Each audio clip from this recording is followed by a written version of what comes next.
Buenas tardes a todos, ¿cómo están? Buenas tardes, licenciado. Bien, gracias. Buenas tardes, Bueno, licenciado. hola, hola a todos. Hola, Buenas licenciado. tardes. Buenas Buenas tardes, Lick. tardes. Buenas tardes, Lick. Bueno, vamos a darle continuidad a nuestras clases. Ya vimos uno de los principios, el principio de tutelaridad, lo vimos ampliamente. Solo voy a prender bueno, por acá, permítame.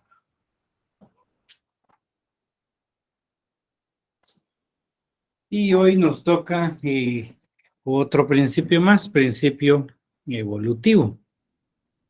Pues obviamente el principio tutelar, pues le ponemos bastante énfasis, dado que dentro de la estructura del derecho laboral es realmente fundamental, pero tampoco dejan de ser importantes otros principios como el evolutivo que les tengo por acá, ¿verdad?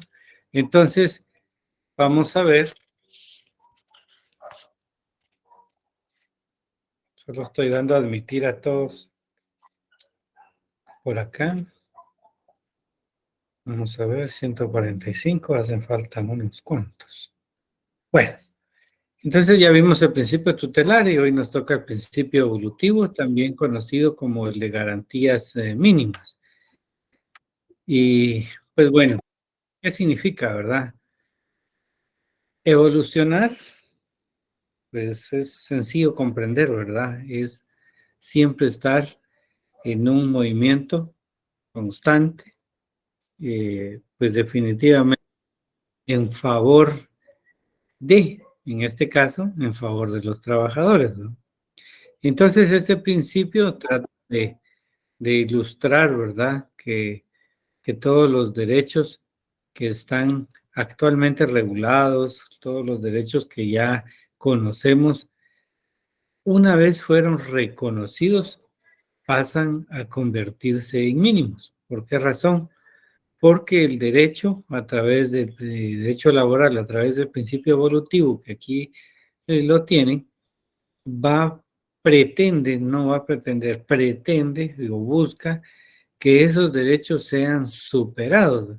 Entonces, cada vez que se logra un derecho, el mismo pasa a una categoría de mínimo con el objetivo de que en un futuro puedan ser mejorados estos derechos. Y entonces, por esa razón, aquí en esta diapositiva les coloco que este principio ilustra que todos los derechos que derivan de las leyes de trabajo constituyen puntos de partida que únicamente pueden superarse, mas no reducirse. Entonces, este principio es bastante curioso. ¿Por qué razón? Les voy a poner un ejemplo que recién acabo de ver. En una institución existen actualmente pues varias organizaciones. La mayoritaria pues ha celebrado pactos colectivos con la institución. Sin embargo, eh, vamos a ver el próximo semestre algunas características del pacto, pero en resumen les puedo decir que no se derogan los pactos, quedan siempre vigentes, ¿verdad? Yo les voy a ir ahondando eso el próximo semestre, pero hoy solo quédense con la idea de que los pactos no se derogan. Solo permiten que se pueda celebrar un nuevo pacto para mejorar las condiciones, todo basado en ese principio evolutivo. Entonces resulta que a veces los pactos colectivos que en determinado momento regieron, muchos consideran que quedaron derogados, pero no es así porque puede suceder que uno de los derechos que estén contenidos en ese pacto estén con mayores beneficios incluso que un nuevo pacto y que el nuevo. Y entonces eso da lugar a que se aplique aquí de manera muy clara el principio evolutivo, porque no se puede renunciar. Todo lo que se logró eh, a favor de los trabajadores pasan a ser mínimos y entonces, aun cuando ese nuevo pacto, pues, es un ejemplo claro, el nuevo señaló, tal vez no algo en perjuicio de lo ya consignado en un pacto anterior, sino que no lo reguló de la manera en que estaba el anterior, y entonces el anterior genera mayores beneficios. Y entonces, prácticamente ahí se aplican otros principios también, pero el ejemplo es cómo evoluciona, que son mínimos y que no pueden disminuirse. Y entonces el nuevo pacto, que en apariencia casi disminuye los derechos contenidos en un pacto anterior, permitieron que el pacto anterior siguiera vigente, ¿verdad? Entonces ahora vemos cómo ese principio es muy importante también dentro del derecho, el derecho laboral. ¿Cuáles son las características de ese principio? Son mínimas, son protectoras del trabajador e irrenunciables únicamente para el trabajador. Es decir, con el mismo ejemplo del pacto, ¿verdad? El nuevo, pues por error o como haya sido, no reguló lo mismo que tenía el pacto anterior. Entonces, bajo este principio, que no se pueden disminuir, pues se aplicó el pacto anterior, ¿verdad? Entonces, ¿qué sucedería si un trabajador indica, bueno, yo no voy a renunciar, ¿verdad? Yo puedo renunciar a eso y voy a utilizar el, el nuevo pacto? No puede hacerlo porque es un beneficio al trabajador. Este principio, de manera muy puntual para trabajadores individuales, se aplica también de la siguiente manera. Vean ustedes los casos en donde por extrema necesidad muchos trabajadores pueden llegar a una empresa a solicitar empleo y el empleador está en toda libertad de contratarlo o no. Pero este ejemplo es de hace mucho tiempo, ¿verdad? Esperaría que no esté sucediendo actualmente. Pero en esa ocasión le rogó el trabajador a cierta persona, a cierto empresario, y que él aceptaba incluso menos del mínimo por tal de tener un ingreso. Y ese caso, lamentablemente, pues sí, el empleador le dio el empleo bajo las condiciones que incluso el propio trabajador estaba ofreciendo, dada la necesidad que tenía. Y entonces resulta que, pues definitivamente, como él no puede renunciar a esos derechos, dado que el principio evolutivo solo permite que sea hacia arriba, digamos, la, la modificación. En este caso, el empleador debió de respetar el, el contrato, digamos, los salarios, el salario mínimo establecido y nunca debió de contratarlo bajo un salario menor al mínimo establecido por la ley. Como consecuencia del mismo, pues al cabo de los años, pues fue demandado el empleador y pues se le ordenó al reajuste del pago del salario de conformidad con el mínimo establecido. Eso hace mucho tiempo. Pero sirve como ejemplo, dado que eso no lo pueden hacer, porque si lo hacen, en determinado momento, pues los jueces de trabajo van a ordenar que se reajuste su salario al mínimo correspondiente y de esa manera, pues se le va incluso a sancionar al empleador. Entonces, ven, es como funciona el principio evolutivo. También otro ejemplo es el tema, pues, relacionado con también los pactos, ¿verdad? Que se consignan muchos beneficios, ¿verdad? Pero lo consignado o lo que se logre arribar con ellos, pues definitivamente trae consigo eh, la consideración de que se vuelve mínimo y como consecuencia permite que se sigan aumentando. Principalmente saben ustedes que hay incrementos a los salarios, entonces sí es permitido conforme el pacto colectivo de condiciones de trabajo. En resumen, el principio evolutivo da a entender que se encuentra en movimiento, se debe adaptar a los cambios, existen beneficios constantes a los trabajadores, es un derecho inconcluso, dado que, digamos, cada vez que arribemos a algún beneficio se convierte en mínimo y de ahí permite continuar subiendo. Aquí dice derecho inconcluso, va cambiando y avanzando. Y luego pues se convierten en derechos mínimos, como lo noto aquí, a ser nuevamente superados. La fundamentación constitucional, el artículo 106 constitucional, el artículo 12 del Código de Trabajo y ley de garantías mínimas que está establecido en los considerandos del Código de Trabajo.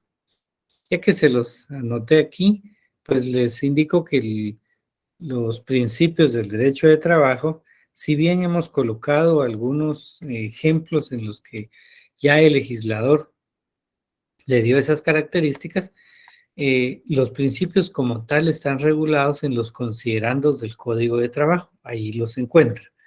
Pero no está de más que podamos revisar a alguien, por ejemplo, que alguien me quiera leer el artículo 106, ya lo vimos en el principio tutelar, pero volvámoslo a leer. Karen Lorena, ¿puede leer el artículo 106?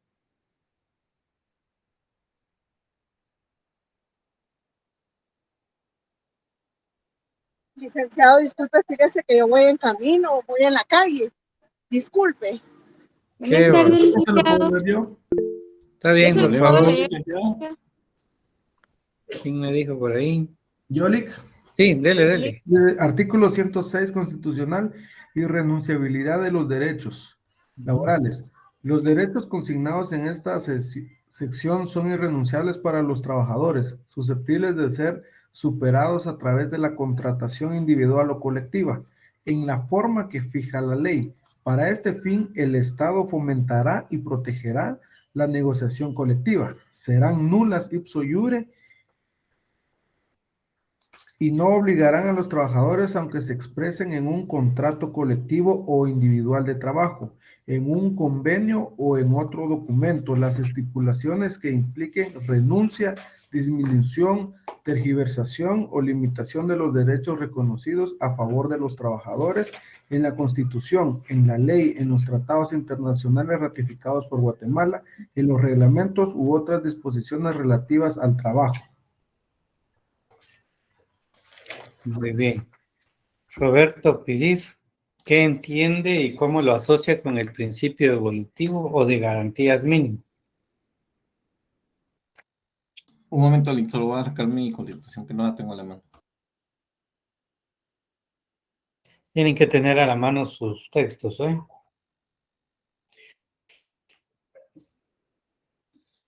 Bueno, vamos a ver. Francis Ivania, veo por ahí. Licenciado, buenas tardes. Buenas tardes, Ivania. ¿Qué es lo que interpreta usted de los artículos 106 con el principio evolutivo? Que aunque nosotros querramos renunciar, la ley nos ampara y no podemos renunciar, a la larga pues nos favorece porque todo lo que nos va a proveer lo de nuestro trabajo, nosotros la misma ley nos ampara que no podemos renunciar, aunque nosotros querramos y nos obligue el trabajador, el empleador, a que nosotros querramos renunciar porque nos quieran pagar menos salario, porque no nos quieran dar nuestras prestaciones y porque quieran abusar también del horario de trabajo. Correcto, porque en el 106 que nos leyó Ever, textualmente dicen que todos los derechos consignados en esta sección son irrenunciables para los trabajadores y que pueden ser superados, ¿sí? A través de la contratación individual o colectiva. Y son, dice, nulos de pleno derecho y no obligarán a los trabajadores, aunque se expresen en un contrato colectivo individual de trabajo, en un convenio o en otro documento. Es decir, el ejemplo que les coloqué les di hace un momento, es acerca de que si en un contrato por necesidad el empleador le ofrece menos del mínimo, entonces él no puede trabajar, aunque esté consignado en un contrato de trabajo o colectivo, pues será nulo de pleno derecho. Y entonces tenemos aquí el principio evolutivo bastante claro, porque todo se convierte al momento de lograr un beneficio, este beneficio se convierte en mínimo. Si se dan cuenta en los salarios mínimos que se fijaron, pues si hay un incremento, es en aumento al del año pasado, pero nuevamente se convierte en mínimo. Es parte de la explicación que da el principio evolutivo. Artículo 12 del Código de Trabajo, por favor. Se lo leo yo, licenciado. Sí, está bien. Artículo 12. Son nulos ipso iure y no obligan a los contratantes. Todos los actos o estipulaciones que impliquen renuncia, disminución o tergiversación de los derechos que la Constitución de la República, el represente código, sus reglamentos y las demás leyes y disposiciones de trabajo o de previsión social protectoras del trabajador que contienen este código, otorguen a los trabajadores, aunque se expresen en un reglamento interior de trabajo, un contrato de trabajo u otro pacto o convenio cualquiera. Sí, ya se dieron cuenta que el artículo 12 va de la mano con el 106 de la Constitución, porque ya en la Constitución establece que serán nulos de pleno derecho, ¿verdad? De igual manera empieza la redacción en el artículo 12 al establecer que son nulos de pleno derecho y no obligan a los contratantes. Todos los actos o estipulaciones que impliquen renuncia, disminución o tergiversación de los derechos que la Constitución, ahí agrega el presente código, sus reglamentos y demás leyes de trabajo o de previsión social, otorgan a sus trabajadores. Entonces, vean cómo de manera muy clara la Constitución y el Código de Trabajo pues establecen que al final de cuentas los derechos mínimos o las garantías mínimas establecidas en nuestras leyes pues no pueden disminuirse, dado que el principio evolutivo es el que reina para estos asuntos, ¿verdad? Bueno, 3 formas que se pueden superar los derechos considerados como mínimo. Pues ya lo mencionamos, pero aquí vean la manera en que está establecido. Primero se pueden superar por medio de la contratación individual, por medio de la contratación colectiva y celebración de instrumentos de normación colectiva. En lo individual, basta que un empleador quiera superar los mínimos establecidos en la ley, es decir, superar el salario mínimo. Con eso se supera a través de un contrato individual. En la contratación colectiva no suele darse en Guatemala las contrataciones colectivas, pero si ese fuera el caso, un sindicato celebraría un contrato colectivo con el empleador y en teoría lo que se pretende a través de esto es que la organización sindical busque mejores ingresos a los trabajadores. Y la última es a través de la celebración de instrumentos de normación colectiva. En el próximo semestre vamos a conocer cuáles son. Yo en este momento solo se los voy a mencionar. Tenemos pacto colectivo, convenio colectivo, contrato colectivo, laudo arbitral o sentencia colectiva y el reglamento interior de trabajo. Esos son los instrumentos de normación y a través de ellos se puede establecer mayores beneficios, como por ejemplo los pactos, en donde se pueden estipular incrementos, digamos, de un porcentaje del 10%, del 5%, y entonces a través de esos instrumentos es que se logra superar todos los derechos considerados como mínimos. Aquí en estos 3 ejemplos, esas 3 formas de superarse está inmerso el principio evolutivo. A través de ese principio es que se permitió que las normas pues funcionen de esa manera, ¿verdad? A través de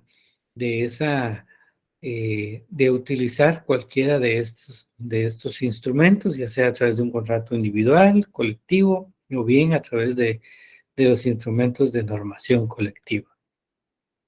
Bueno, otro principio de irrenunciabilidad, es decir, la obligatoriedad, es decir, también así puede ser conocido en otros textos. Entonces, tomen nota que el principio de irrenunciabilidad es el mismo principio de obligatoriedad. Varía en cuanto a nada más a los autores de los distintos libros que circulan. Entonces, tenemos que el derecho de trabajo debe aplicarse aún en contra del trabajador. Son irrenunciables para él, aunque el trabajador renuncie, deviene nulo. ¿Cuál es el objetivo de la irrenunciabilidad? Proteger al trabajador que acepte por necesidad, evitar que renuncie por engaño. ¿Me pueden indicar la fundamentación de este principio?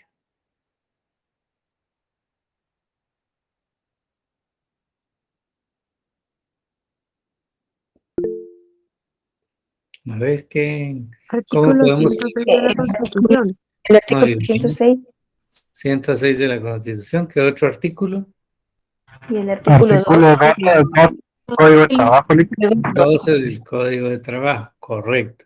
Entonces ven cómo el evolutivo va de la mano con el de irrenunciabilidad o bien obligatoriedad, porque el evolutivo permite que los beneficios que ya se consideraron mínimos sean superados a través de esas tres formas. Y la irrenunciabilidad significa que una vez logremos ese beneficio, no se puede renunciar a esos derechos. Eso es el principio de irrenunciabilidad o bien de obligatoriedad, aunque aunque digamos él tenga mucha necesidad del trabajador, no debe aceptar por necesidad. Ese es el principio de irrenunciabilidad. Principio de conciliación.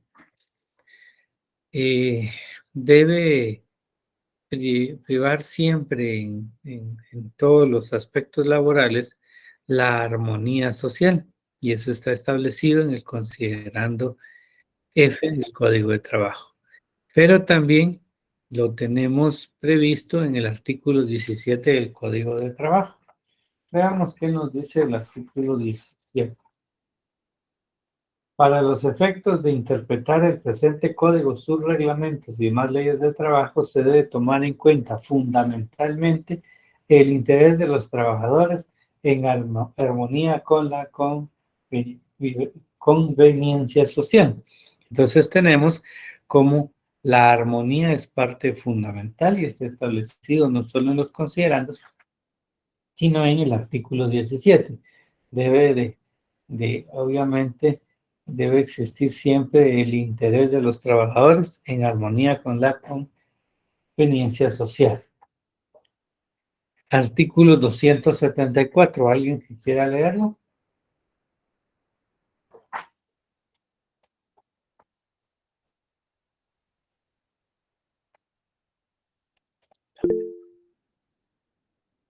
No todos a la vez, solo uno. Se lo leo yo, Nick. Por favor. Artículo 274. El Ministerio de Trabajo y Previsión Social tiene a su cargo la dirección, estudio y despacho de todos los asuntos relativos a trabajo y a prevención social, y debe vigilar por el desarrollo, mejoramiento y aplicación de todas las disposiciones legales referentes a estas materias, que no sean de competencia de los tribunales, principalmente las que tengan por objeto directo fijar y armonizar las relaciones entre los patronos y trabajadores. Dicho ministerio y el Instituto Guatemalteco de Seguridad Social deben coordinar su acción en materia de prevención social con sujeción a lo que dispone la ley orgánica de este último y los reglamentos. Muy bien. Pues obviamente el Código de Trabajo establece esa posibilidad en la cual tiene a su cargo la dirección, estudio y el despacho de todos los asuntos relativos al trabajo y la previsión social. Dentro de esas funciones está lo referente al tema de la conciliación que utilizan como herramienta para la resolución de las distintas denuncias que les son presentadas ante la inspección de trabajo. Por esa razón, en el artículo 274, pues se establece muy puntualmente la participación del Ministerio de Trabajo. Y el artículo 103 de la Constitución establece la tutelaridad, pero eso ya lo vimos en la clase anterior, pero veamos su contenido. Las leyes que regulan las relaciones entre empleadores y el trabajo son conciliatorias. A pesar de estar inmerso en el principio tutelar, también incluyeron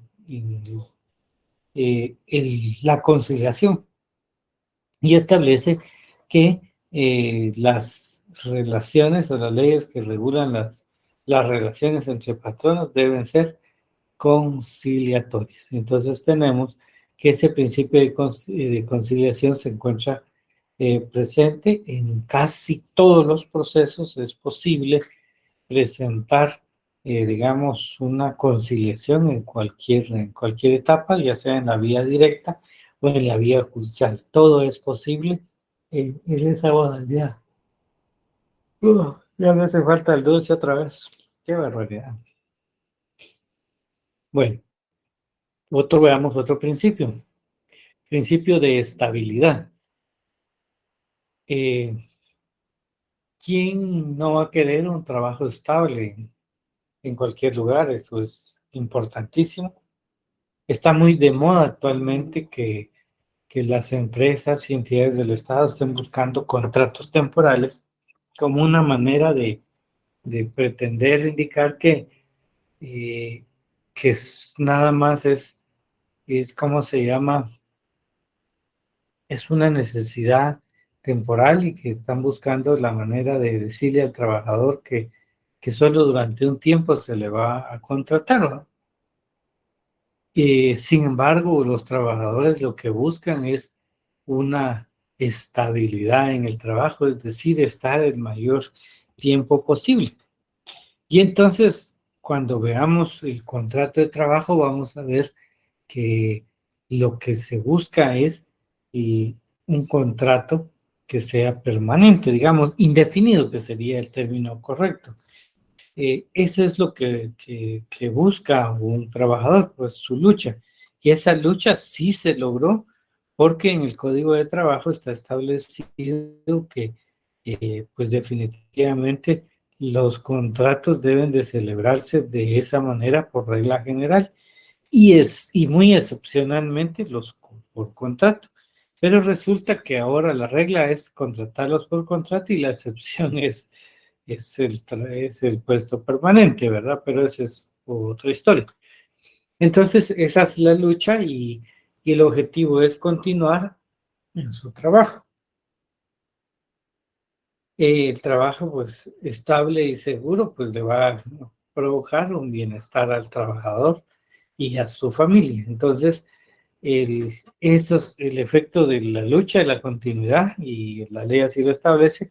No obstante, pues lamentablemente tenemos casos que nos podrían a pensar que no se está cumpliendo en su totalidad. Y por supuesto entendemos que el trabajo estable y seguro garantiza el bienestar. Poca estabilidad perjudica también a la empresa, porque la experiencia, el conocimiento que adquieren los trabajadores se pierde al momento en que se retira. Entonces, las tres instituciones que regulan la permanencia en el trabajo, tenemos el contrato por tiempo indefinido, que es el que yo les mencioné hace un momentito. Allí está inmerso el principio de estabilidad. Y como les digo, el contrato por tiempo indefinido es la regla y los contratos a tiempo parcial o temporal son la excepción. La suspensión de los contratos de trabajo que está en el artículo 65, aun cuando uno se va de vacaciones, a uno cuando se enferma o es suspendido, entonces definitivamente no pierde el trabajo, solo entra en una categoría de suspensión del contrato de trabajo. Y una vez pase o supere ese periodo, ya sea por enfermedad, vacaciones, licencias, va a retornar a su puesto de trabajo. Y la sustitución patronal. La sustitución patronal lo vamos a leer en el artículo 23.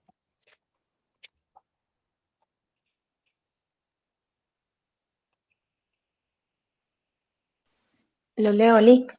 Por favor, por favor. Artículo 23. La sustitución del patrono no afecta los contratos de trabajo existentes, en perjuicio del trabajador. El patrono sustituido queda solidariamente obligado con el nuevo patrono por las obligaciones derivadas de los contratos o de las disposiciones legales, nacidas antes de la fecha de la sustitución y hasta por el término de 6 meses. Concluido este plazo, la responsabilidad subsiste únicamente para el nuevo patrono. Por las acciones originadas de hecho u omisiones del nuevo patrono, no responde en ningún caso el patrono sustituido. ¿Qué significa eso? La sustitución del patrono es el cambio de un empleador por otro. Eso es, en resumen, lo que significa. Es decir, si hoy yo soy el dueño de una empresa y la vendo, entonces pasa a manos de otro empleador. Pero el código de trabajo da ciertas reglas, ¿verdad? Y en esas reglas son que pues, ambas partes pues, van a mantener una obligación.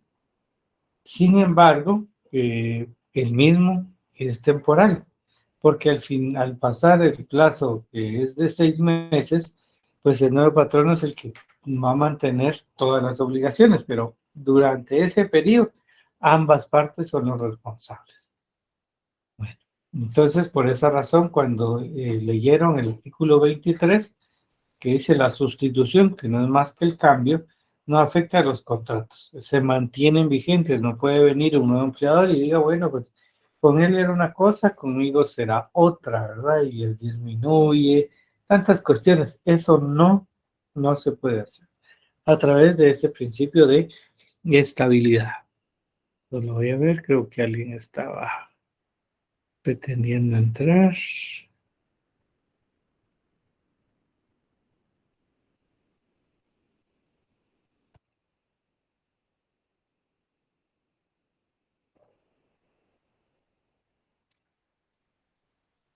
Estamos.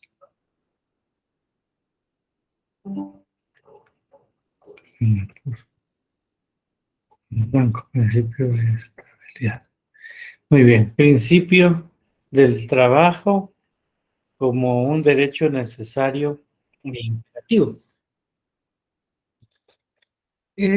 Principio que determina que las normas deben de ser aplicadas forzosamente en cuanto a las prestaciones mínimas que conceda la ley, es decir, las irrenunciables, no puede renunciar a ese derecho y entonces se aparece el principio de la aplicación forzosa, que es el principio que es un derecho necesario e imperativo, en donde se deduce que limita la autonomía de voluntad propio del derecho común, el cual supone que las partes de todo contrato tienen un libre arbitrio.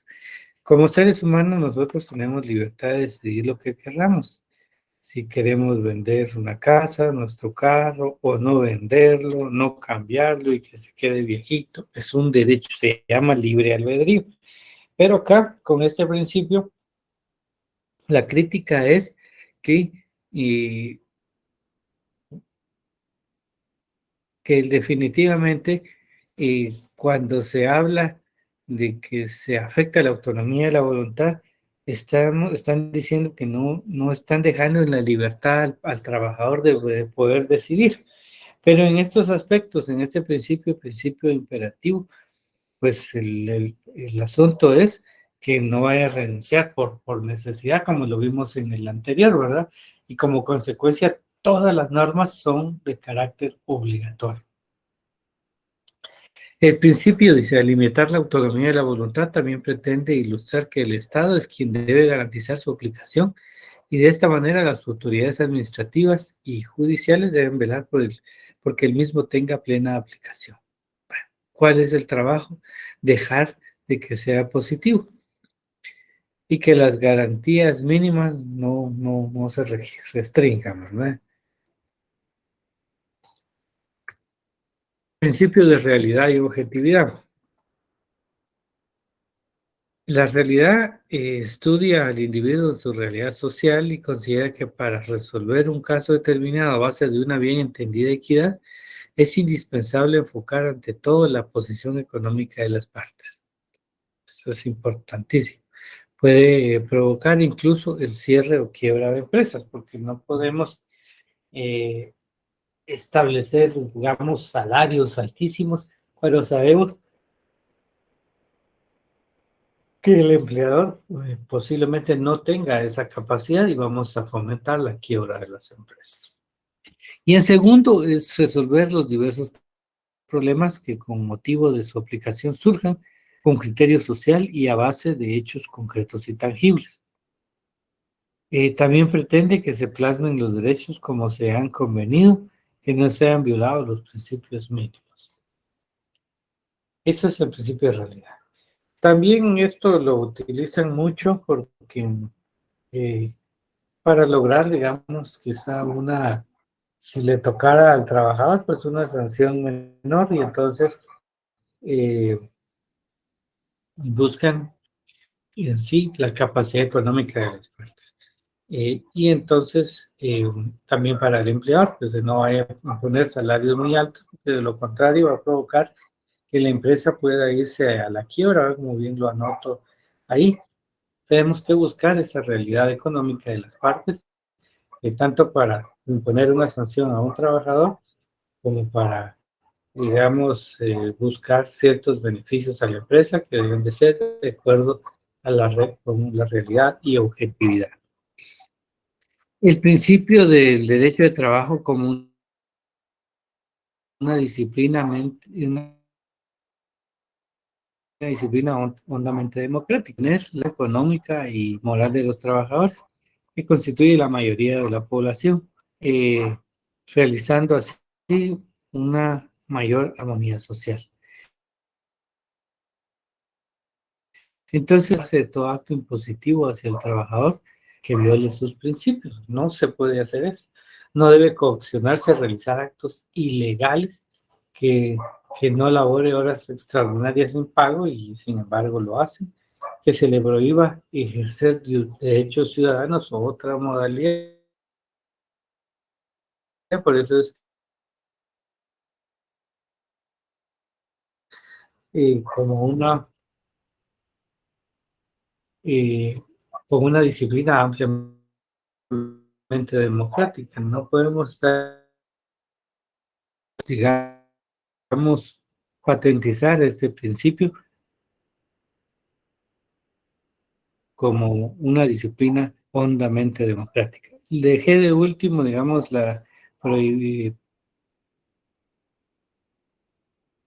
pretende o incluye este principio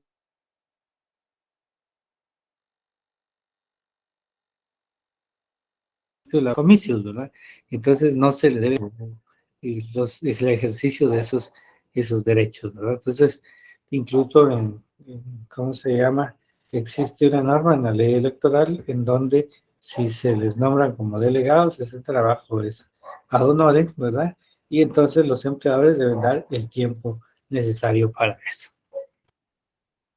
Y hay uno que se ha estado discutiendo mucho acerca de la sencillez en términos sencillos, ¿verdad? Porque en realidad sí es el derecho de trabajo. Si no, vean el ejemplo que les puse hace un momento, hace clases anteriores, ¿verdad? Que los trabajadores pueden acudir al juzgado de demandas y presentar ahí su denuncia. Estos aspectos, ¿verdad? Para que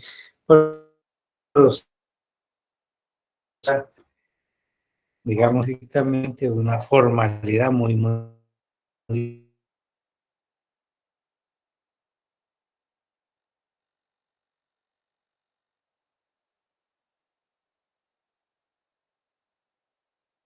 imagino que sí.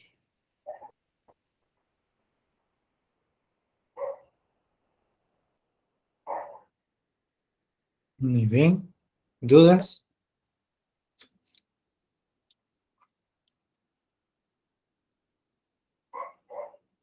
No, Lick, la verdad que no, gracias. Muy bien. Víctor. Licenciado, buenas noches. Sí. Perdone, yo tengo una duda. Mire, por ejemplo, yo estoy laborando y yo vengo y presento una carta de renuncia. O sea, ya sé que estoy renunciando al trabajo, pues, pero ¿a qué más renuncio? A su trabajo, ¿no? Solamente, Sí, ya sé, pero pues tengo entendido que uno renuncia también a ciertas cosas. No sé si es correcto eso, o solamente al trabajo. Quizás su concepto de ver las cosas es un poco distinta. Parece, y quiero entender que usted lo que aquí está mencionando es que renuncia posiblemente a una indemnización, ¿verdad? Que solo se la daría si lo despiden directa e injustificadamente, ¿verdad? Pero eso no se trata de que pierda eso, ¿verdad? Sino que la indemnización es un castigo que se le impone al empleador por despedir injustificadamente. No sé si a eso se refiere. Sí, licenciado, precisamente a eso. Gracias. Bueno, sí, no se le va a pagar la indemnización, ¿verdad? Pero no es que renuncie a ella, sino que simplemente ese es un castigo que se le da al empleador, ¿verdad? Por despedir injustificadamente. Muy bien, o sea que el término renuncia es totalmente con el trabajo, ¿verdad? Bueno, gracias, licenciado. Así es. Muy bien. Buenas tardes, licenciado. Sí, Byron. Buenas tardes. Yo creo que este principio que usted nos explica ahora pues, está muy claro en cuestiones de lo que implica la misma ley. Lo que le preguntaba al compañero era lo siguiente, yo creo que muchas veces es lo que nos confunde mucho, de que el hecho de renunciar, creo que no es que uno renuncie, sino que y ni se pierda nada. Claramente la ley lo dice, pues son derechos irrenunciables. Pero ciertamente, pues como usted lo indicaba, hay castigos que se refiere. Uno renuncia prácticamente a las labores y funciones que uno presentaba a cierta empresa. Pero que en dado momento, pues en Guatemala, bueno, en este momento, pues hay muchos derechos que son violentados en cuestiones de esa situación, que las empresas muchas veces tratan de omitir estas responsabilidades que claramente están estipuladas en la ley. Y esto es claro, pues si lo podemos ver día a día en el Ministerio de Trabajo, cuántas personas poniendo denuncias con respecto a esto, pues si son cosas que la verdad nos hacen validar en la actualidad nuestra legislación laboral. Sí, es correcto. Licenciado, buenas tardes. Sí. Para quedar más claro, al renunciar al trabajo, básicamente ya no tenemos el mismo derecho de poder cobrar la indemnización como usted mencionaba, porque ya no sería un castigo para el empleador o para el patrono, sino que simplemente al dejar del trabajo también se deja básicamente todo lo que se había hecho durante X tiempo, ¿verdad? Para ser así más claros. Sí, correcto. Solo que no me confundan el principio de obligatoriedad o irrenunciabilidad con con los temas que me están mencionando, ¿verdad? Porque son preguntas como muy particulares, ¿verdad? Porque estamos en el tema doctrinario en el cual estamos conociendo que el trabajador no puede renunciar a los derechos consignados en la Constitución, el Código de Trabajo, reglamentos, ¿verdad? Y entonces les puedo poner el mismo ejemplo que están mencionando solamente en aquellos casos donde la empresa establece la indemnización universal entonces ahí ya es un derecho obligatorio en donde se va a pagar sí o sí, ya sea que renuncie o sea despedido. Y entonces, cuando ya se tiene ese derecho, no se le puede llegar a decir al trabajador, mire, yo no voy a iniciar en ningún proceso, pero renuncie a su indemnización. Ya no se puede hacer. Ahí es donde se aplica el principio, ¿verdad? Porque no puede renunciar por la necesidad, ¿verdad? O por las circunstancias que puedan darse. Entonces ahí es donde cabe ese principio. Pero ya sobre la renuncia a un cargo no tiene nada que ver con el principio de irrenunciabilidad. O sea que la renunciabilidad, que como usted está diciendo, solo aplica cuando las empresas tienen la política que aunque uno renuncie, sí pueden dar la indemnización completa. No funciona así. Ese tema que ustedes están mencionando es las consecuencias de una renuncia o un despido, y no estamos hablando de ese tema. Estamos hablando del principio, de los principios, y entre ellos está la irrenunciabilidad, lo que significa que usted, le voy a poner mejor otro ejemplo, que digamos le digan a usted, mire, yo le doy trabajo, pero usted renuncia al aguinaldo y bono 14, no le voy a pagar, usted renuncia. Pues no se puede renunciar a eso, porque es un derecho mínimo, ¿no? Entonces ya está consignado en una ley, y aunque el patrono indique el trabajador voluntariamente renunció a la bonificación anual, no se puede hacer. Eso se llama, es nulo de pleno derecho. Ok, ahí ¿Alguien quedó más? Gracias, licenciado.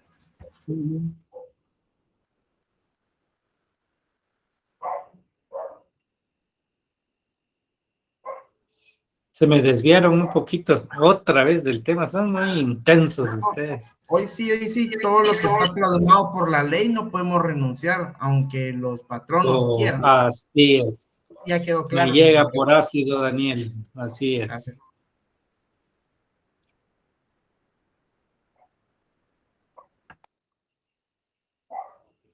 Licenciado, Solo es cuando le decir que al momento de yo tomar un empleo o durante el empleo, yo no puedo renunciar a las garantías que la ley me está dando, a todas las garantías que yo tengo. Eso es a lo que usted se refiere, ¿verdad? Y Sí, entonces, en dado caso eso suceda, yo puedo abocarme al Ministerio de Trabajo para hacer cumplir esos derechos, ¿cierto? ¿Es correcto? Ok, gracias, Lic. Muy bien. Muy bien, ¿más? Yesenia. Licenciado, muy buenas noches. A mí no me quedó algo clara la parte del trabajo a tiempo parcial.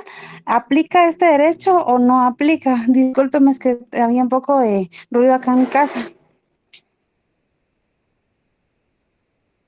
Ay, yo no he hablado del trabajo a tiempo parcial, usted no sé dónde lo escuchó. Todavía no hemos llegado, ¿verdad? Lo vamos a ver en el tema del contrato de trabajo, porque ahí va a haber una clasificación de un contrato indefinido, a tiempo parcial, y ahí vamos a ir viendo esos temas, ¿eh? Pero aquí solo es como principios generales del derecho de trabajo. Ah, ya, licenciado, discúlpeme, ya creo que me adelanté. Bastante. Ustedes son los adelantados. ¿Sí, Daniel? Solo una pregunta. Sí, que trabajé en una empresa en el cual, bueno, en todas las empresas creo que se trabaja 8 horas. Que después de 8 horas ya cuenta hora extras, ¿verdad? Creo que eso está plasmado en el Código de Trabajo. Sí, correcto. Entonces, por ejemplo, si a nosotros trabajábamos las 8 horas y ahí después nos decían que nos quedáramos, pero no nos pagaban horas extras, podíamos demandarlos por esa parte también, porque es algo que está plasmado en el Código de Trabajo, más ellos lo incumplían. Sí, correcto.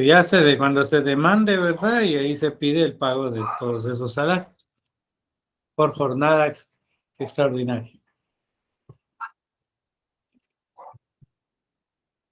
Muy bien, entonces, si gusta, terminamos ahí y nos vemos el día miércoles si el señor así nos lo permite.